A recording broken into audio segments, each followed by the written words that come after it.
the dreaded Elizabethan collar for dogs.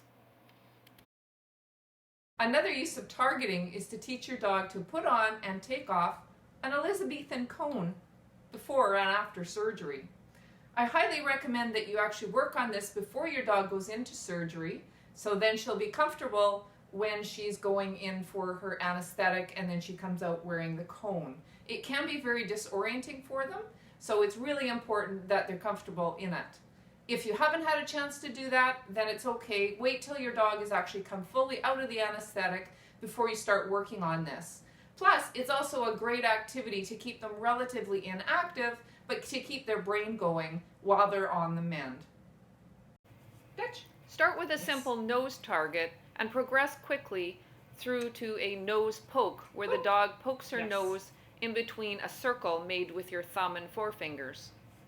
Poke. Continue practicing that until your dog is able to move eagerly towards you and poke her nose in your hands from about 3 feet away. Yes.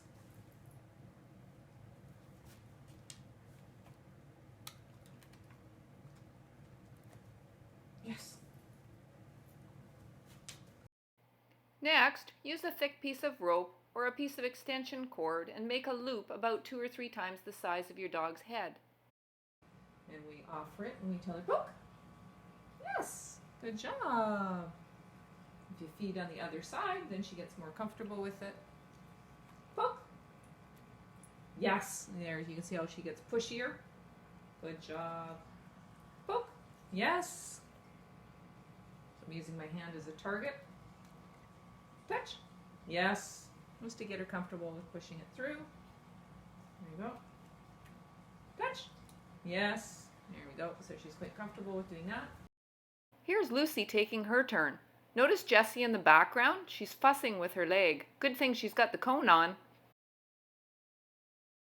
Good. Touch. Good. And back. Good. Touch. Good. Back. Touch. In the next session, I decrease the size of the loop just a little bit. You poke. Good. I'm going to go smaller. Continue to generalize this behavior by using other household items, like an airplane neck support or a rolled up towel to make a loop. And we'll make it a little bit tighter. Okay, can you back? Poke. Look at that. Oh, so fast. You're such a fast girl. You back? Back. Back. There you go. Good girl. I have a smaller hoop that we use for tricks, so I use that next. It just fits over both dogs' heads perfectly. Same thing. Feed her on the other side. Take it away. Put it up. Touch. Yes. Feed her through it. Touch. Yeah, look at how pushy she is. That's good. That's what we want. Want a nice, comfortable, pushy dog. Touch. Yes, good girl. Nicely done. Here she pushes it right over her head. Look at you. Yay, good job. So very gently remove it so it doesn't come over their ears. And just rest it on her head so she gets comfortable. It's all about desensitizing her and making this as fun of a game as possible. Look at that. Yay, what a good girl. So I can feed her when it's around her neck, and I can also feed her as we take it off, so it's not stressful taking it off. Right? Good job. Here we go. And we can poke it through. There we go. Look at you. I'm going to do the same thing coming off. Good girl. Nicely done. Can she turn to the side and poke it? Look at that. That was her putting it on. That wasn't me. Take it off the same way. Can she do it this way? Look at that. Good girl. What a smarty pants you are. Try it this way again. So look at that. No cue or anything. She's just driving her head right into it, which is what we want to see. Right? Same thing. There we go. What an awesome girl. I'm going to build that enthusiasm. So then we get this one. We go like this. Can you poke? Yeah, look at you. because she likes this game. She says, I like this game. I don't care. I don't care. Back. So then when we introduce the actual cone, it's fun. Now you want to set the cone on something that's on the largest setting if you can. This one's second largest. We did start with the largest one and start the facing the way it is. If you start this way and have her poke through it, coming in is easy, but getting out is more scary.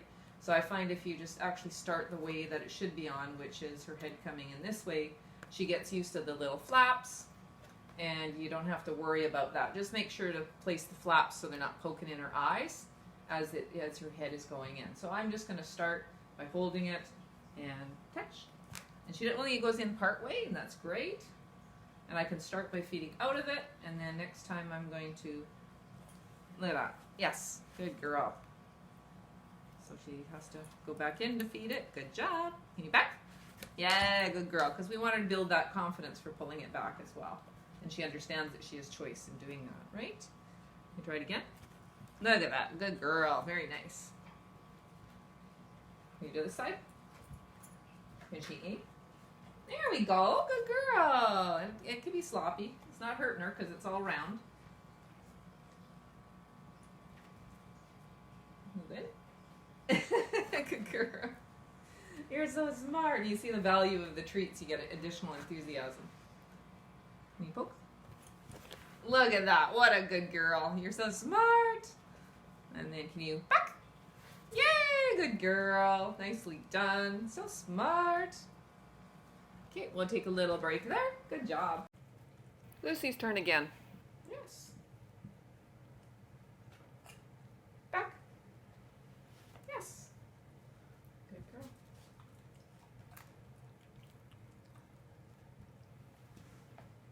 Yes, good girl. Back. Good. Over here a bit.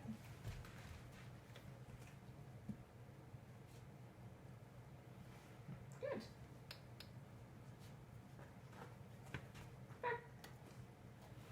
Good. Good girl, Liz. Because Lucy's healthy, I can toss the treat further and get some more speed coming back. Good job. Distracting the dog with some simple tricks can be a great way to add duration. The dog gets a high rate of reinforcement while wearing the cone. I'm just going to get her to do some tricks. Can you touch? Yes. This gets her used to moving with it on. Part of it is touch. Yes. Part of it is just her learning the size of it. Touch. For body awareness. So a nose target can do really good for that. The other thing you can do is, can you place it down on the ground? And can she get it and pick it up? Yep, Jessie's really good at that. I'll put another one down over here. So she ends up coning herself, but it actually works really well. Can we get her moving a little bit? We don't want her moving too fast, but she can move with it on. Good job. Can you touch?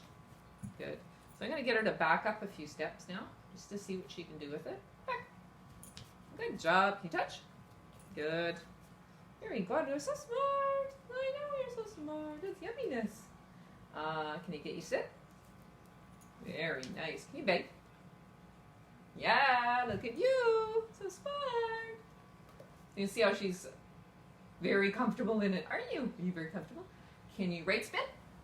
Right stand? Right spin. Good job. Can you left spin? Oh, very good. Nicely done. Your dog may not get it right the first few times in the cone, but reward her anyway for trying. This is not as easy as it looks. There you go. I know that's hard with that on, isn't it? Good girl. Where's your left foot? Where's your left foot? Here, over here. Left foot, please. Yay, good job. Good. Can you stretch? Oh, good girl. What a good girl. Oh, so fun. So fun. What else can you do? Can you chin? There you go. And poke. There you go. Good girl. Nicely done. Get some enthusiasm, huh? Desensitizing and counter-conditioning the cone itself is an important step. This gets her comfortable with movement of the cone. Okay, can I wiggle it back and forth? Good job.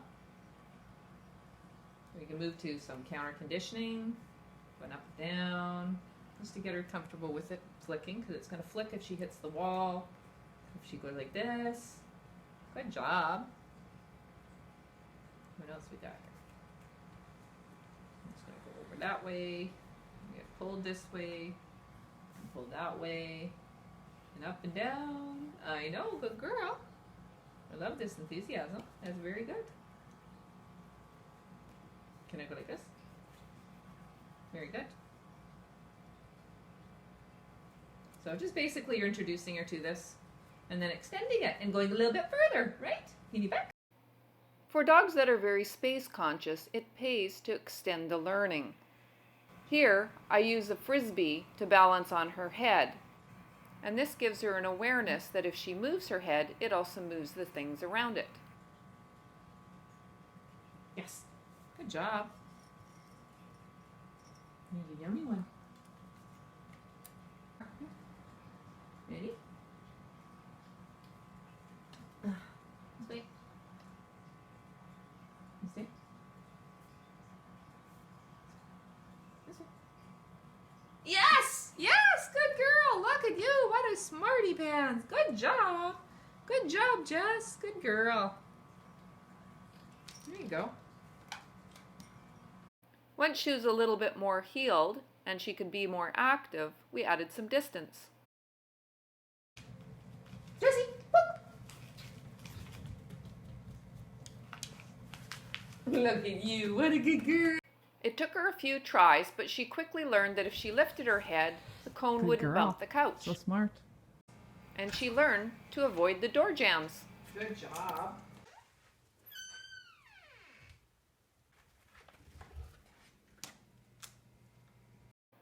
Check out my crate rest activity video if you need other ideas to keep your dog busy after surgery. Like, share, and subscribe.